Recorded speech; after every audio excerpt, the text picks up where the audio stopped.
अस्सलामुअलैकुम नाजरीन, Asia cup के सबसे पहले बड़े मुकाबले में दो टीमें होंगी आज मद्दे मुकाबल दुबई के स्टेडियम में। तो ये टीमें हैं बांग्लादेश और श्रीलंका के दरमियान। आज शाम ये मैच खेला जाएगा। ये मैच कितने बजे शुरू होगा और किन किन चैनल्स पर लाइव मैच दिखाया जाएगा, इस वीडियो में हम आपको मुकम्मल अपडेट से आगाह करेंगे।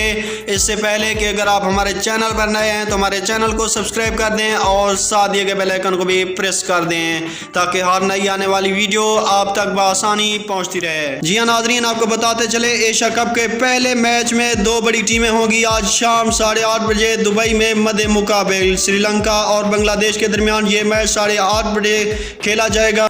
अगर आप भी ये मैच बिल्कुल फ्री में और फुल एचडी में देखना चाहते हैं तो आपने सही वीडियो का इंतखाब किया है। जी हाँ, आपको बताते चले ये मैच विलो, ओपीएन और दराज ऐप पर बिल्कुल फ्री और फुल एचडी में दिखाया जाएगा।